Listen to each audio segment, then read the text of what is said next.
When I saw a lot of the crime and the violence, as I got older, and I saw how it destroyed my community, and then personally, my father actually got addicted to crack cocaine. So for me, in any relationship, whether it's community, policing, trust is the foundation of any good relationship. If you don't have trust, you don't have nothing. Nothing after that even matters. Trust is a two-way street. Realistic, actionable steps that the community can take. Sit down and tell someone straight up, hey, this is what I think would help as a community, not just a broader development of trust. What are some things they can actually do to make this come to fruition? The number one thing we have to do is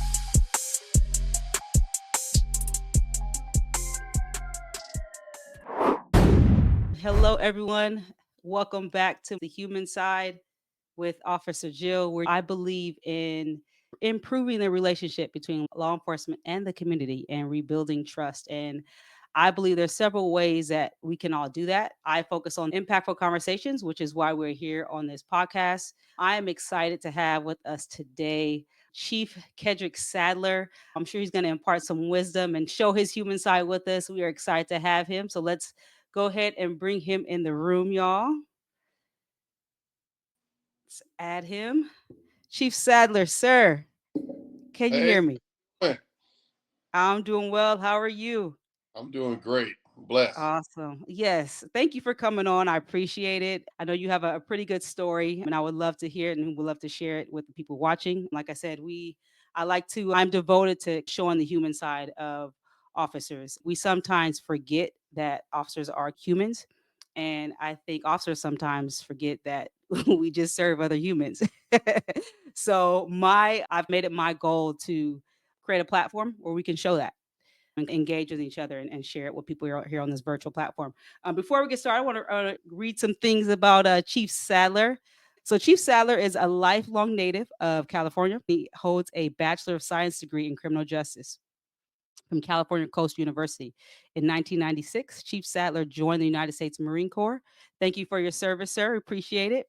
Where Sir, he's where he spent 4 honorable years serving our country domestically and abroad. Chief Sadler joined the Oceanside Police Department in 2001. As an officer, Chief Sadler has worked a variety of assignments, including honor guard, K9 handler, multidisciplinary instructor, and in 2012, he was selected to be a detective, working in both property crimes unit and crimes of violence unit. Additionally, he supervised several teams in the patrol division. In 2018, Chief Sadler was promoted to the rank of lieutenant. He was a watch commander in the patrol division, managing patrol teams. Chief Sadler currently serves on the board of the Sendag Public Safety Committee. Chief Sadler is happily married to his wife, Melinda, of 21 years, and they have 5 children together. That is an amazing career, sir. yes, it is a long. It is.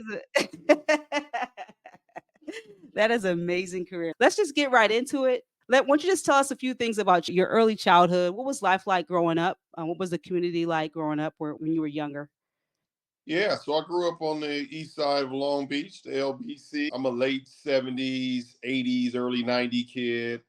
I grew up during the time where it was a very close knit community. It was a time where um, other parents in the neighborhood, even if it wasn't your parent, if they caught you out of line, they didn't have a problem checking you or whooping your butt. Yes. And your parents co-signed and allowed that to happen. But it was where Yes. you hear the term that it takes a village to raise a child, and that's Absolutely. exactly the environment I grew up in. So it was a community's effort raising all our kids. I grew up in a home that was split, and then my father remarried. So I was raised by my father and my stepmother, stepbrother, and then my 2 biological siblings. I got an older brother and older sister. But we grew up during a very tough time. It was during the crack epidemic. That Hmm. was something that ravaged our community and came through a tornado and destroyed a lot of families. There was a lot of gang violence going on at that time, and there was Hmm. definitely a lot with the police. However, I had some positive influences in my life that helped to keep me steer me in the right path and keep me out of trouble as much as possible. And then I was blessed enough to make it out of my community without joining a gang or getting in too much Yeah. trouble. I later on joined the Marine Corps, and then I eventually became a police officer. So there were some highs and lows growing up, but it was nothing I regret. I think my growing up in the environment and the time that I came through helped to make me to who I am today. That's awesome. You mentioned it takes a village to raise a kid. I don't think that happens anymore Now, these it's, days. No, unfortunately, folks will go off on you if you attempt to to absolutely, engage with their children in any kind of, even if they're wrong. yeah, It's unfortunate, but yeah, I grew up. I I'm a little younger than you, but I grew up in that era as well. yeah. So let me ask you this: how would you say any, if there were any encounters with law enforcement, how would you say that shaped your perception of law enforcement when you were younger? Yeah, so I grew up during a time where coming out of my parents were grew up during the civil rights era, so there was already that built-in mistrust of the police, and rightfully so. Mhm. We have a long, dark history with, Right. especially in the inner cities. So naturally, that continued on, and during my childhood, law enforcement was seen as the enemy. They were the bad guys of the community, along with the gang members and other folks that we dealt with. But there was definitely a lot of mistrust. And with the prior to Rodney King, there were some incidents that occurred in my community. Ron Settle was one that comes to mind. He was I don't know if you recall, but he was an All American football player who went to Long Beach Mhm. State, and he was set to graduate and go to the NFL. He's actually going to be highly drafted, probably a first rounder. And he drove through the city of Signal Hill one night and got stopped by the Signal Hill police. And by the next morning, he was dead. They found him hanging in his cell. Yes, I remember And that. the story was that he hung himself, but nobody in my community believed that. And it was determined later that he didn't die at his own hands, that somebody else was responsible for that. But no police were ever held accountable for that.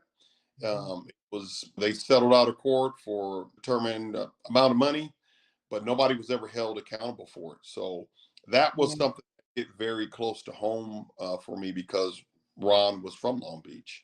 Yeah, I totally remember that. I remember I was younger then, but I remember my dad and my mom. I have 8 brothers. And so I remember them getting a good talking to. Listen, when you're in Signal Hill, be on your best behavior because something can happen. My dad is country. Boy, something to happen to you. Yeah, actually would tell me you didn't drive through Signal Hill. They told you Yeah, go affluent community, a lot of money. Back when I was a young kid, it was pretty much predominantly white, high 90% white population. So when you came through Signal Hill, if you were a minority, you stuck out like a sore thumb, and they yeah. would stop you just to say, "Hey, what are you doing coming through here?" So I learned very quickly. You drove around that city.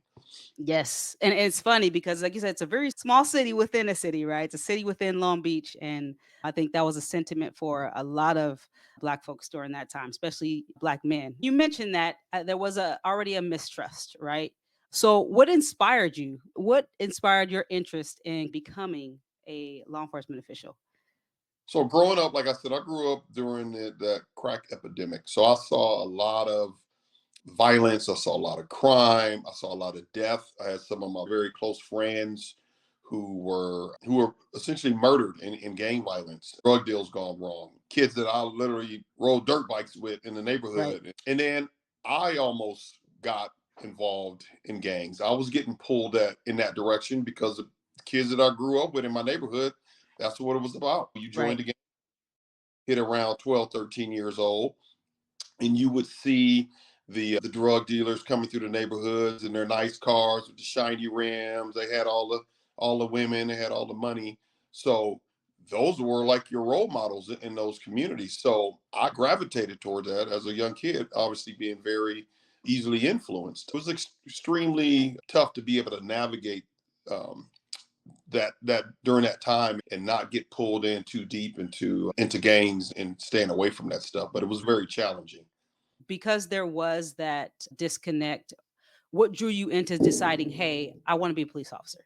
Yeah. What So part of that is that when I saw a lot of the crime and the violence. As I got older and I saw how it destroyed my community, and then personally, my father actually got addicted to crack cocaine. So Mm, I had a front row seat to the destruction of yes. gang violence because my father was addicted to it. I wanted to do something that would make a difference in my community. And I thought of all types of things that I wanted to be, but the one thing that I felt that I could do where I could have the most impact on those gang members and the drug dealers and the people who were destroying my community, I felt as though it was be policing. Mm, But the thing that actually sparked the interest, and it's funny, I would watch a lot of cop shows, a lot of cop drama shows. And my favorite show growing up was Miami Vice. okay. Yeah, I thought Detective Tubbs and Crockett, I thought they were just the two coolest dudes.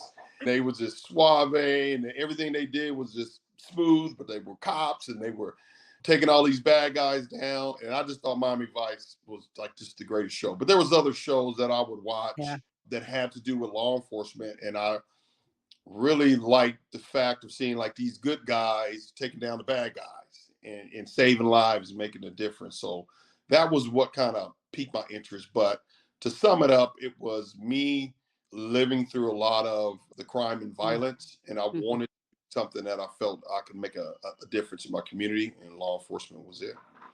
That's awesome. And I hear that a lot with some of my coworkers. I know it's one of the reasons why I wanted to do it. I wanted to, even with being surrounded by the idea of distrust with law enforcement, I wanted to be that change. And since and I hear that a lot with a lot of officers. And I think it's important for people to know that. People join for different reasons. Occasionally you get someone that joins for I just needed a job, right? I hear that a lot too, right? And I don't say a lot, but I do hear that where they're like, you know what, I need a job and there was a job there. But most times I hear people express that they did it because they wanted to do something, Yeah, wanted to help people.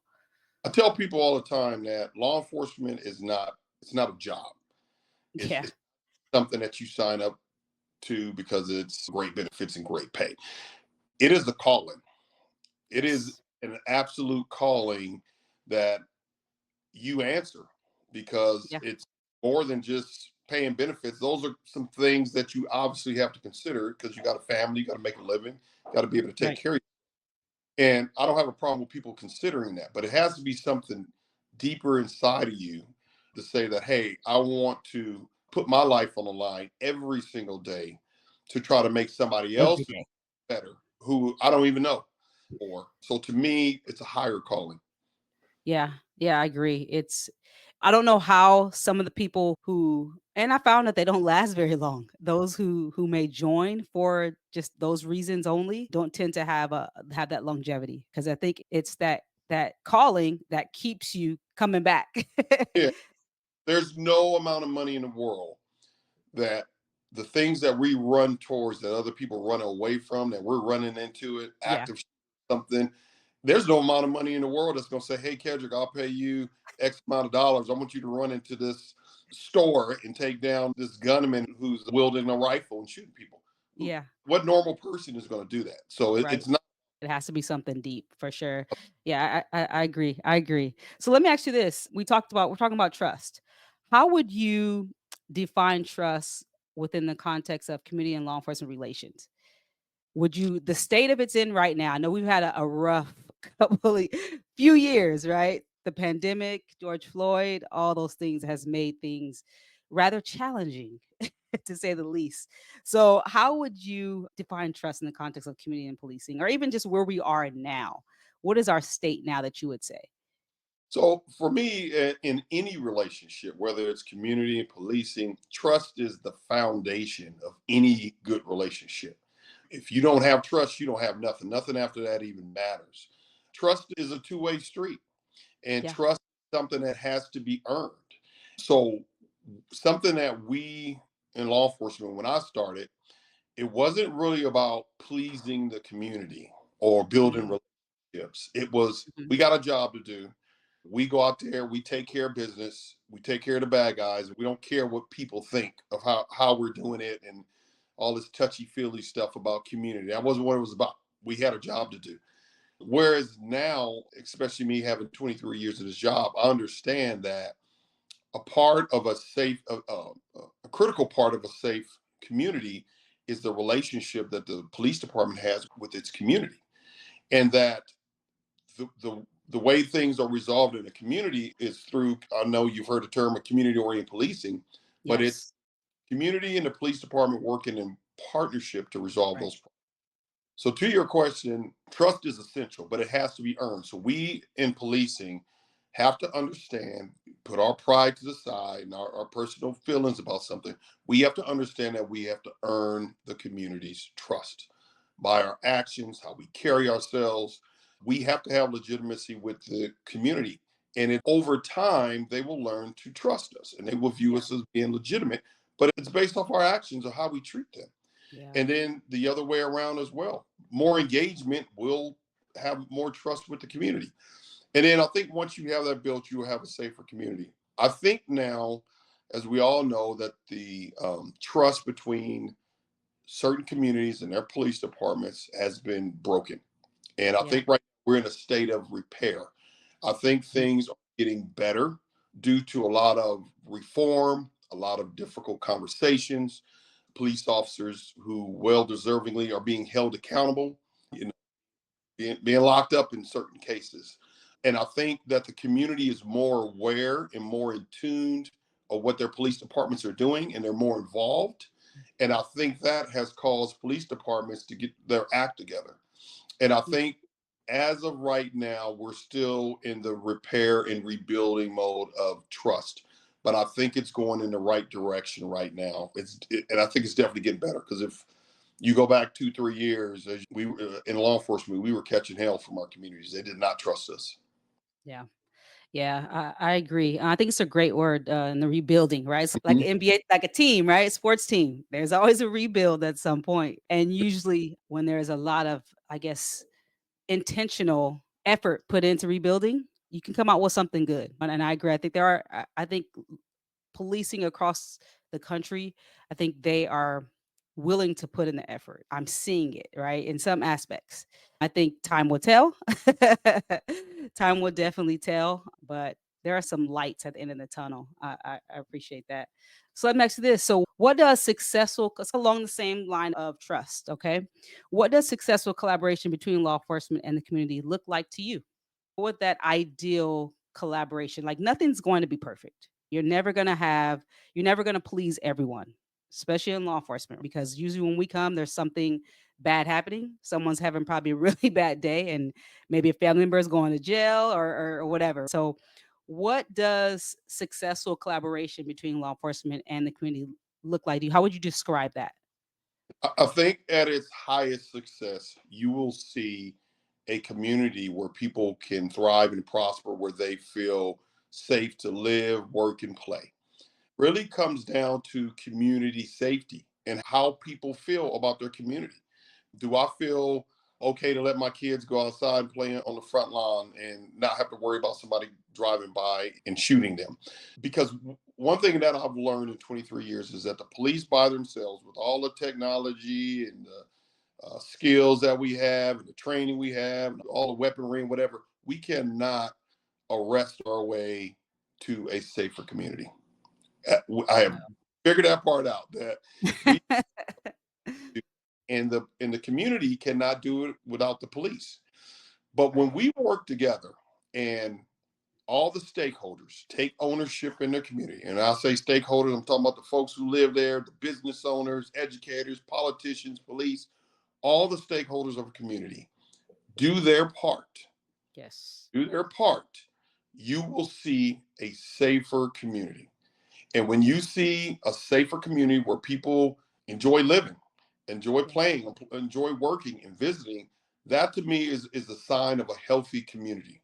When Mhm. our youth have outlets and they have positive things to be involved in, and those relationships are built at the grassroots level, you will see a safe, healthy community. And when you see certain communities where there's a lot of poverty, a lot of crime, a lot of mistrust, you can that tells you right there Yeah. that that community and law enforcement are not working together. Yeah. That's good. That's good. I like that. What would you say? And I'm sure you have with you being the chief, you have a broader picture, right? Of you're running the whole department. What would you say are some actionable steps, like some realistic, actionable steps that the community can take to create that, and the police? What are some, like, if we to tell, sit down and tell someone straight up, hey, this is what I think would help as a community, not just a broader developing the trust. What are some things they could actually do to make this come to fruition? The number one thing we have to do is invest in our youth. Mm, That's where it starts, is with the mhm. youth of our community. That's our future, Yeah. right? Most of us adults, we're where we're at, where we're going to be, and our life is pretty much written out for us.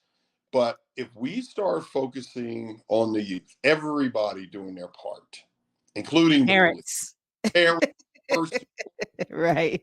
stepping up, doing their part, teachers Yeah. doing their parts, social services, parks and rec, everybody is doing their part.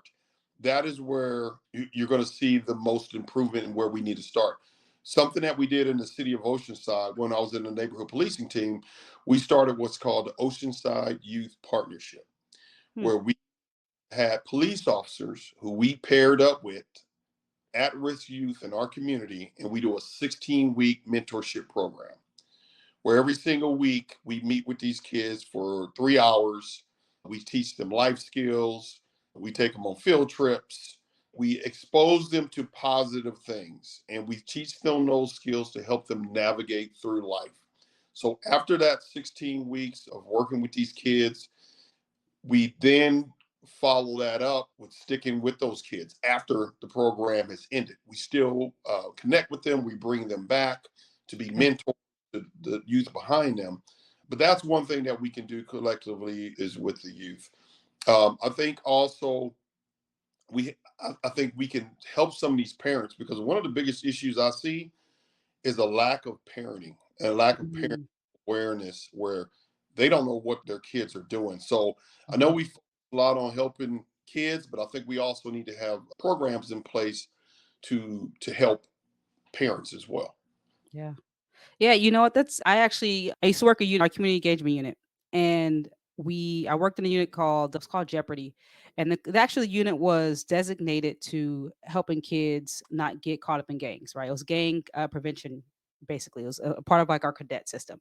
But one of the things that my partner did, and I hadn't heard of this before, and he did it very well, was he had a parenting class. Mhm. He would actually go to the schools or the PTA or whatever, and he would teach a parenting class. And I just thought it was a great idea. And I was like, oh my gosh, if we can get this more often. And the parents wanted it. They would show up. They Yeah. wanted to hear what are some things that you can tell me about ways that I can keep my child from getting involved in gangs or just leading a bad life. Because as police, being in a position of leadership and authority, know that people respond differently to hearing things from us. And I think it would go a long way if people are accepting or willing to accept it, right? Because sometimes people don't. You can't tell me how to raise my kids. These are Hmm. my kids, right? You don't pay these bills, right? But if people are accepting, I can absolutely see how that can be impactful, and can help. And we're getting a lot of younger parents, and they just may not know, right? Hmm. They may not have been taught and they're doing the best they can. I think that's great. And I think there's something really important for people to take a note of. And even for us as law enforcement, maybe we can have more of these type of programs where you can have parenting class. Yeah, and I'm Um, trying to. One of the things I am sharing with officers is that we can't just look at ourselves as law enforcers. mhm. That's a part of our job, but we do wear other hats.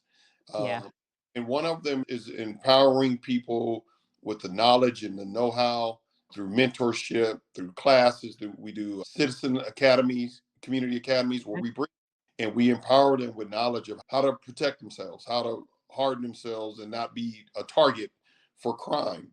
But one of the things, like we said, is knowing what your kids are out there doing, knowing what to look for, red flags that you need to be aware of. But it's empowering with the knowledge. Yeah. You mentioned you have a citizen academy at your department. Can Yes, you tell us more about that? yeah. So it's a 9 week. We actually changed the name because we want to be very inclusive, but it's a community academy. So it's a nine Okay. week academy where we do one in Spanish and then we do one in English, and they just alternate. So for 9 weeks, anybody from our community can sign up for it. They come to the Wow. station there at the police station for 2 hours, and we basically give them a peek behind the veil of everything to show them how their police department works and how it runs.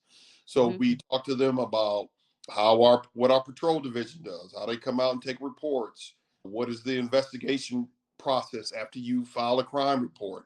We talk to them about our use of force policy, what goes into the thinking of an officer before they deploy deadly force or before they make an arrest. We talk to them just about everything that you can imagine that somebody would want to know about their police department. We give them a little peek behind that veil and show them. So that way, when they leave after the 9 weeks, they have a better understanding of what services the police department provide, what we're capable of doing, what resources that we have available for them that we can help provide them with. And like I said, they just feel better about their police department. They trust us more, and they have a better understanding of why we do what we do. That's awesome. I think that's great. And I wish that every single department could offer that. And I'm pretty sure you would say that, and you just mentioned it has really helped them see what we do. And with seeing that, would you say that has given them more understanding and deeper trust? Are you finding that's the case? Absolutely. At the end of the 9 weeks, the folks are so appreciative, so Hmm. thankful. Hmm. We've had a lot of people who finish the 9 weeks and they come back and they want to do another one, or Wow. they tell other people in the community, "Hey, you got to go do this nine community academy, and it's so eye opening." Right. Talk to them on everything about what goes in our hiring process. A lot of Mm, people think you just fill out an application and next day, hey, you're hired. You're a police officer. Here's the gun and the badge. But not so much. when about how long it takes to just to Yeah. become Right. a police officer and how we scrutinize that, the amount of training that these men and women have, they really appreciate it. We talk to them about our complaint process. Hey, file a complaint. This is what happens. This is how your case is investigated. So they're the point is at the end, because they have that better understanding, they feel more empowered, more knowledgeable, Yeah. trust is built, and I think they truly appreciate it. Yeah, I agree. Our department is probably too large right now to I think they may have had it in the past, but we haven't had one in some time. I've do some research on that, but I have definitely seen other agencies that have had this. And the impact that I think it has with the community is huge. I experienced it from a lower level. When I was working in the community engagement unit, we actually had one of our local high school kids come in and do something similar where we brought them to our academy and we put them through our FOSS, right? For those who don't know, FOSS is basically a training that officers go through. It's basically like a simulator, right? It's almost like a video game, but it's a simulator where you put yourself in these real world scenarios and you have to respond. And your actions determine what's going to happen, whether you have to shoot someone, use whatever type of force you have to use or don't use. And I remember the kids, they loved it. And at first they're like, oh, it's just a video game. But when they were in it and they accidentally killed someone who had a cell phone, things change. And they're like, oh, wow, it just escalated so fast. I didn't know. Now, granted, they didn't have this training that we went through, but still, they were able to see how real and how fast things move. And afterwards, everyone, pretty much every kid said, I had no idea. Had no idea it was like that. And it just deepened their understanding of what we do and what we have to deal with. So I think that's awesome that you guys are putting that on. Is it free? It's free, and then the flip side of that is we educate the public, but then we also learn a lot about our community. What are their fears? What are their concerns? How they think when the police are coming around. So it also empowers us, and we're better for it Yeah. at the end of that 9 weeks because we learn about our diverse community and how to better serve them. Because that's what it's all about at the end of the day. And I tell all officers that come through our doors is that on your shoulder it says the Oceanside Police Department. You are a servant of the community. Period. Your job is to serve the community. So yeah, it just I think it makes us better officers. Yeah, I agree. That's awesome. That kind of leads me right into my next question. As far as us as officers, what role do you believe education and training plays in improving that relationship for officers outside of the community academy, correct? Okay. The community academy.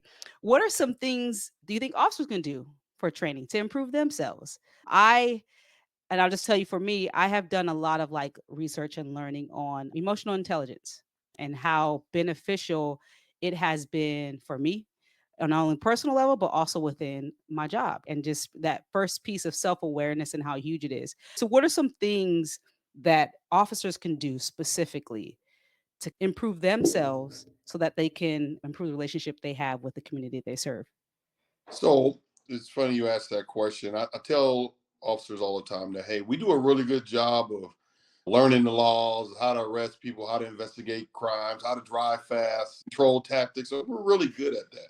But where we lack and where we definitely can improve, like you said, with emotional intelligence, I also say cultural and diversity intelligence, having a better Mhm. understanding of the community, the diverse community that you serve. Yeah. If you grew up in a green community, and then all of a sudden you get hired at the police department. Now you're policing a yellow community, and you have no cultural understanding of the people that you are policing and providing Yeah. services to. You don't get it. You don't understand Yeah. why the way they do and why they do what they do. So I Yeah. think we have to do is have some more training that teaches our officers and prepares them better to police a diverse community. We need to have cultural intelligence. And also, it comes down to humanity, teaching our officers that there can be humanity in law enforcement. Yeah. You know, when I was a new cop, there was no such thing as humanity in law enforcement. You went out there, you told them, you asked somebody to do something, you told them to Tell do it, them. you made them do Then you did it. it. Absolutely. Make them do it. And Yeah. if they but the humanity part was always out. You pull somebody Yeah. over, you don't take into account how they feel, how they may be fearful, or what their pre Mhm. experiences were. It was just about taking care of business. Yeah. So what I preach to my cops all the time is that there can be humanity in law enforcement. You can be caring. You can. It's okay to give somebody a hug if their loved one was just killed. It's okay to be compassionate. It's okay if you show some emotion to people because it lets them see the human side of you, and then they relate to you more and they trust you more because then they see you as, oh, you're just like me, you're just wearing a badge and a gun, Absolutely. but behind that you're just a human. So I think Absolutely. that's where we could definitely improve as it relates to education and training. Mhm. So I would say probably the last thing and one of the most important thing is personal wellness, Mhm. to have more training focused on how to take care of ourselves, because I think we do a really good job of taking care of other people, but we don't do very good when it comes to taking care of ourselves. So Yeah. with that training is how to decompress, how to deal with the all the different types of trauma that we deal with on a daily basis, and just think about the things that police officers see on a daily basis, every Yes. day, Every day, all every day. all day, and we have Yeah. no Yeah. training that focuses on how do you filter that? How do you get back to center? But those are the two of the biggest things I would say is some emotional cultural training and also Yeah. wellness. Absolutely, and I couldn't agree with you more. I actually teach we have a course. So we recently just adopted a training that focuses on one of the areas that it focuses on is officer wellness. And I absolutely love teaching the course just for that reason alone, because officer wellness contributes to all the other things, right? Misconduct occurs, mistakes happen, right? Everything happens and it comes from not being well, either physically or emotionally or mentally. And so I think that's huge for officers. We don't talk about it enough. And for obvious reasons, pride, the stigma that comes with that, and we're just always supposed to be tough and help everyone and not ourselves. But I agree, we definitely need to get better with that in hopes that we can provide better service when we're better. When we're well, we can perform. Or what Dion says, right? He said, "You look good, you play good," right? Yeah. That's a little opposite, but same thing, right? And I think we're getting, because you're starting to see, like our department, we now have a wellness team. We now have a budget that is dedicated to wellness where we didn't have that before. So I actually asked money from the council to give us money in our budget that would allow us to provide wellness resources. We have a contract with a counseling team international. So if Nice. employees need counseling, we have that. It's paid for free. It's confidential. We actually are investing in our employees' wellness, and it's not just police wellness.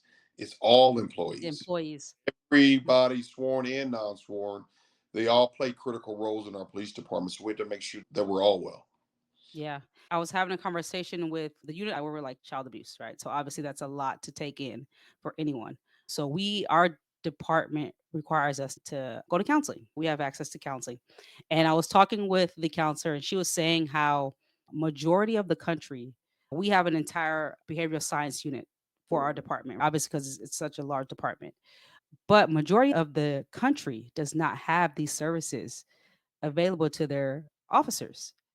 And I thought that was interesting and upsetting at the same time because it makes sense as to why officers are having these difficulties or may not be making the right decisions, right? Hmm. Because they're not being given the resources to care for themselves. It's huge to have access and even have it free. Have it free and access within your department to take care of yourself. And that just blew my mind. So kudos to you for creating that for your officers or for all your employees because it's huge. And I didn't realize that. I'm just living in my bubble, my world, and my department. And when she told me, I was like, oh my gosh, that should be against the law. Yeah. That should be against the law. So kudos to you, sir. I'm sure your team is appreciating that. So let me ask you this. What are some of the biggest misconceptions you think people have about law enforcement? I would say probably one of the biggest misconceptions is that we don't care about the community, that our only focus is we just want to arrest people. Like Yeah. that's what drives us. That's the driving force behind our motivation to come every day, that we just want to take people to jail. Hmm. And it couldn't be further from the truth. We're about preventing things from happening where we don't have to do that. If I have a low crime rate, a low arrest rate, that's good. That's Right. be able to say we went through an entire shift and we didn't have to take anybody to jail. Yeah. So that misconception is that's all we want to do is arrest people. I think also that we're not human. I think one of the misconceptions is that when we come to work, we're detached from the community and it's this us against the community, that we have no respect or connection with our community. And again, I think that couldn't be further from the truth, because Yeah. everything that we do, our policies, our training, our social media presence, our community engagement events that we go to, it's all about connecting with the community. And that's Yeah. all we're focused on.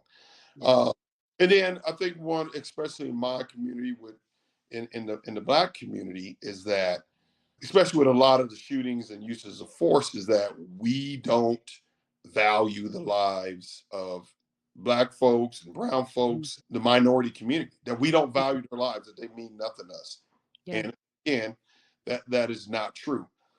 Right. We have, and I'll be the first to admit, we have some bad apples in the law enforcement profession, absolutely. But the overwhelming majority, 99, 98% of the police officers that are across this nation, if you think about it, how many different law enforcement agencies that we have, how many individual officers and deputies and agents that we have, and the amount of contacts that we have with the community every day. Yes. You're seeing the stuff that you see on TV, that is a minuscule percentage of the good work that we're doing out there. So when people see that, they have this perception, and perception is reality. That's what they see, that's what they believe. And it's our job to get them to see that's not true, but they believe that we don't value those lives. And we absolutely do. We absolutely. Yeah, absolutely. I agree. I tell people that all the time, and I'm sure you have these conversations with friends and family too, where you say most people are there for the right reason. They enjoy helping people. They want to help people. Like you said, it's a calling. you, Mhm. you, it's just a very difficult job to come into and not have that desire, and you probably won't last very long because it's gonna eat you up to be required to do that. It's so much. Yeah, thank you for that. So switch a little gears real quick. You said your police force is about what, 200, 180? 219 sworn, and then Okay. 115 support staff, non-sworn. Okay. So you probably are somewhat involved in the hiring process. What would Absolutely. you say? What would you say are some good qualities that would be in a good candidate? I know nationally it's challenging trying to hire people, but we are seeing some more interest, right? People are peaking more interest. So, what would you say are some good qualities of a potential candidate who is seeking to be a police officer, either with your department or just anywhere in the country? So one of the things that I look for is what is their home life. Mm, Home life to us is very important because we want to make sure that people that we have coming in are stable. mm, So if we have somebody who we hire, and one of the questions we do, how's your home life? Are you married? Your kids? You this? You that? We want to know because a lot of times, what things that are going on outside of the workplace can impact what you do in the work. Yeah. So we want somebody who has that understands the importance of community. I don't ask the basic questions, the law enforcement type questions. I want to know, what does community mean to you, and how does mm. the relationship between community and police to make a safer community? They should have some understanding of that, the importance of community, the importance of diversity and humanity. I asked a lot of questions that are diving and introspective, that are Mm. not law enforcement related, because we're going to teach you all that stuff in the academy. I want to Right. know the human side of you. So those are some of the questions that we look at. But I want someone who understands their biases, because we all have biases, but we have to be able to control those biases and not allow those biases to impact our job and our job performance out there. But I want obviously somebody who's stable, somebody who is even keeled, somebody who's not Yeah. going to let their emotions take over themselves. But I also want somebody who embraces diversity, and that's one of the biggest parts. We ask a lot of questions that has to do with diversity, because the as we've seen across the nation, when a lot of these police officers get involved in it, in some of these bad shootings or straight up murders, there is a racial tinge to their actions. So I think that's important. But again, we're looking for the basic stuff. We want folks who are truthful and who are Right. honest. And but yeah, but my questions a lot. I want to pull out the human side of that person. Awesome. And that's good. I love that. Not just because it's the title of my podcast, but it's important. It really is. And I can't say this enough. It's why I wanted to do this podcast, why I named it The Human Side, because I think uh, the more we take time to intentionally see each other's human side, it'll all be like, okay, we can interact better. We can build that relationship. And you mentioned it earlier, any relationship is going to require both sides to be involved. I don't know any relationship that works with only one side working And if I it. think to that too, one of the biggest things too is, what is their motivation Mm, for be a police officer? What is their motivation? I want to know why you want to do this job. What is your reasoning behind it? And then more specifically, why this police department? I, nice. Yeah. this community is unique. We have a lot of people who apply 10 different agencies, and they're just shotgunning applications out there. I'm not too crazy about that, because now I just happen to be the one who hires you, but you Yeah. really don't have a desire to improve the community of Oceanside. So that's what I ask them. They look at me crazy. I go, why are you working Oceanside? Why not next door, or going Mhm. to LA or something? Why here?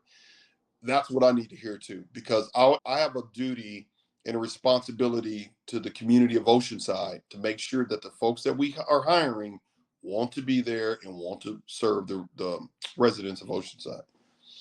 That's awesome. I think that's awesome to see a chief so involved and in the midst of it. I think that's great. And when you're boiling down or getting rid of, I don't say the bad apples, the ones that may not be a fit for you, because some of those questions might scare some people off. And Or I they may not just have the proper answer. try to be my interview. It's the chief's interview, so it's me and my assistant chief. We don't have a script when we go in there. I don't have a Huh, piece of paper with my 12 questions because really? no, we have a conversation. So I tell them in Nice. there, I don't have no paper. We're gonna spend this next 30 minutes to an hour conversating. And whatever comes to mind that and I look at their background. There's things in there, go, hey, tell me about this. Or I see here that you whatever, whatever. So by us having that natural just flow, it's an interview. I seem to get more out of them, and they don't Mm. kind of what to expect. And it's just whatever I'm feeling in that moment, something I want to know about this person. And for me, it's been very successful. When I first started doing that, my executive team thought I was crazy because everybody they usually go in there and they have the 12 Yeah, questions to ask you or 15. But my questions are just a conversation.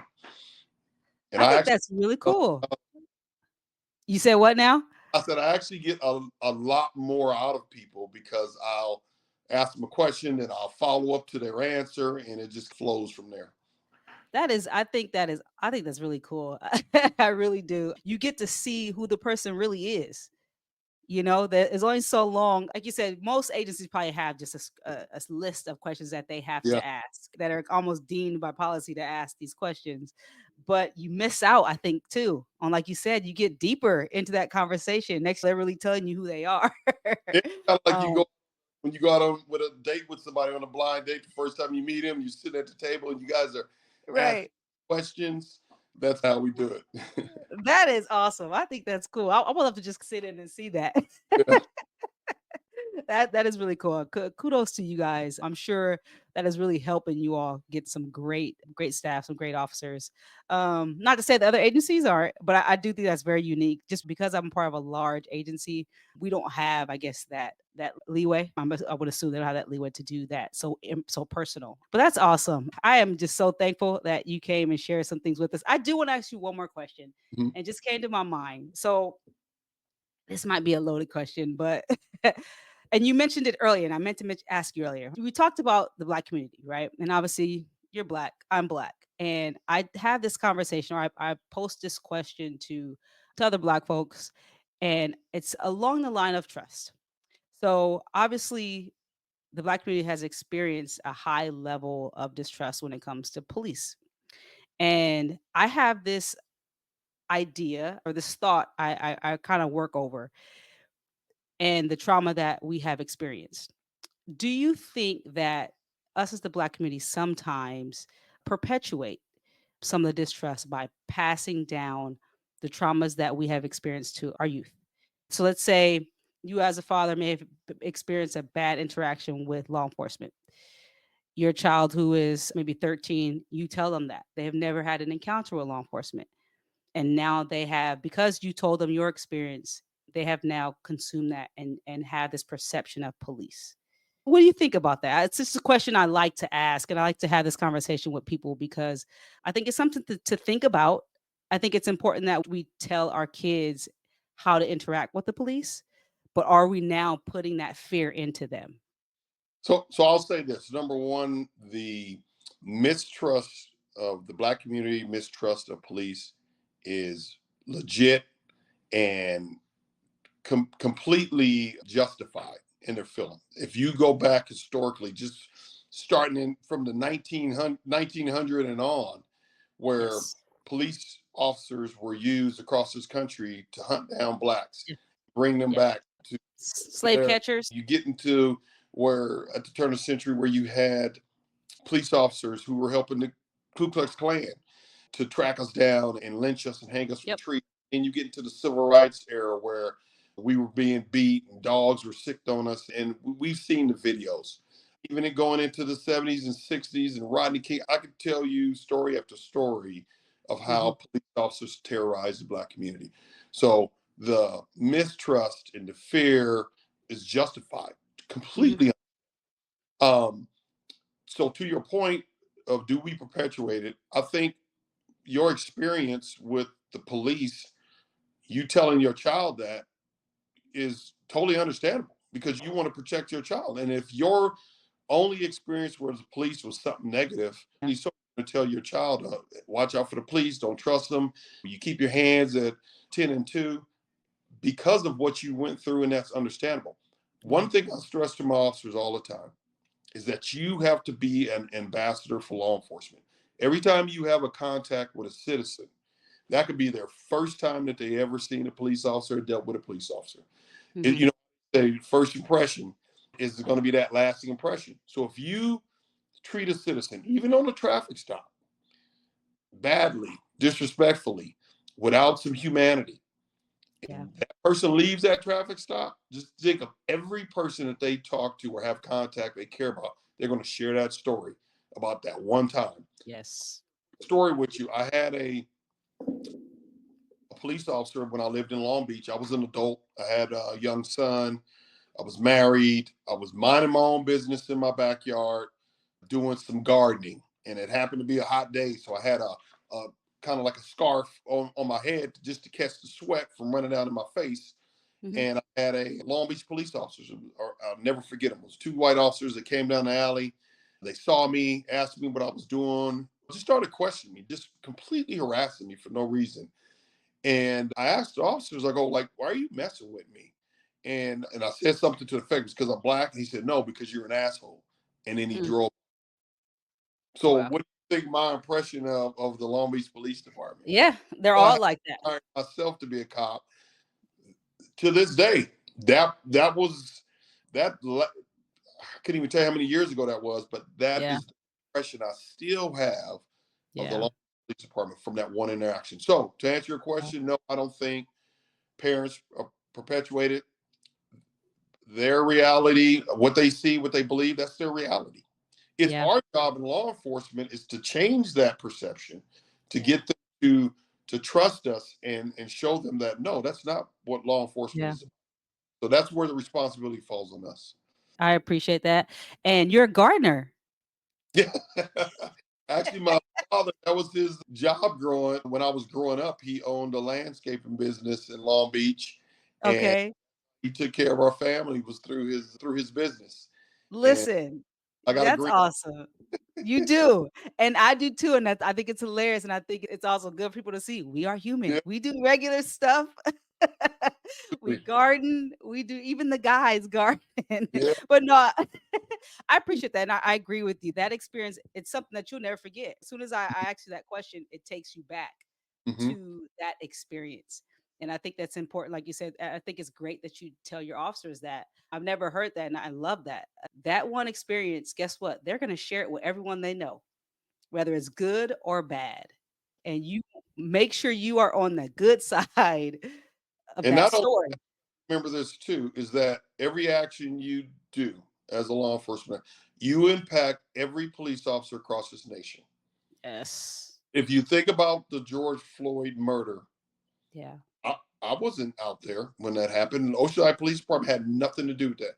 Yeah. But we caught hell here on the West Coast. We had riots, we had destruction, we had people hating us, saying all kind of crazy stuff to us. And I was like, we weren't there. Why were you? Nothing to do with it.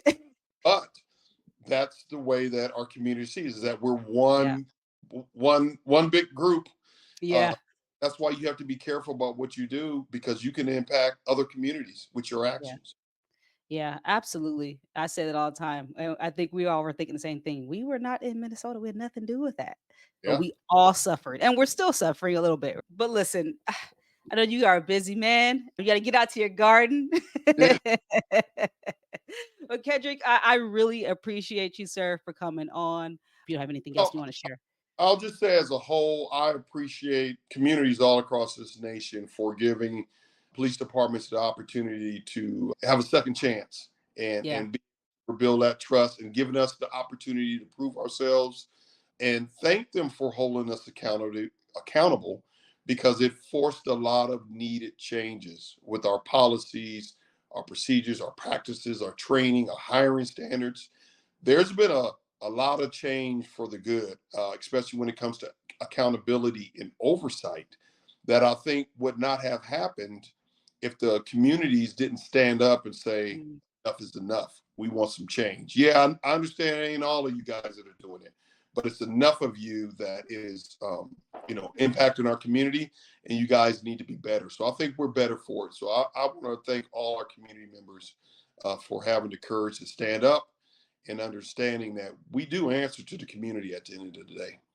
Yes, thank you. Once again, you guys want to thank Chief Kedrick Sadler, please, for coming to the human side. You guys remember to hit that like button, subscribe to the channel, hit the notification bell. And remember, here at the human side, we are committed to improving the relationship between law enforcement and the community and rebuilding that trust. And one of the ways that we believe that we can do that is by having impactful conversations here. I want to thank you for watching, for tuning in, for listening. And just remember, if you show me your human side, I will show you mine. All right, y'all. Peace.